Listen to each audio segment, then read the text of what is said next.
sangat bagus. Kalau tengok inisiatif tu, dia terbuka kepada semua golongan tanpa mengira pangkat.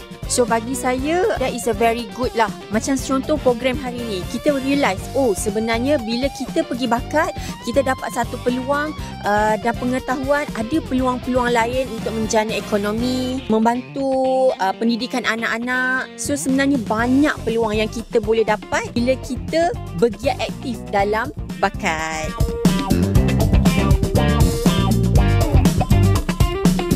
Jadi program ini amat bermakna lah kepada mereka kerana kursus-kursus yang kita tahu ini memberi kemahiran kepada mereka lah, terutama yang mereka berminat untuk dari segi perniagaan lah. Jadi kursus-kursus ditawarkan seperti kursus-kursus gubahan bunga, gubahan manik dan juga bermacam-macam lagi kursus yang kita tawarkan dan memberi inspirasi kepada mereka lah dan memberi kemahiran kepada mereka.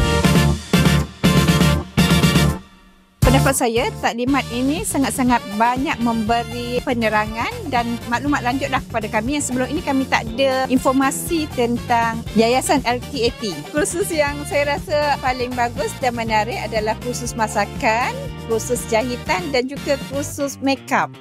Yang ni kita boleh tahu asas lah untuk macam mana untuk makeup, macam mana untuk membuat pastry dan kuih-kuih.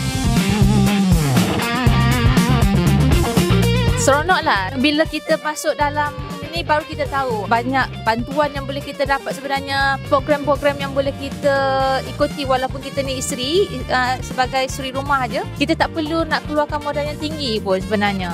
Memang saya baru tahu jugalah.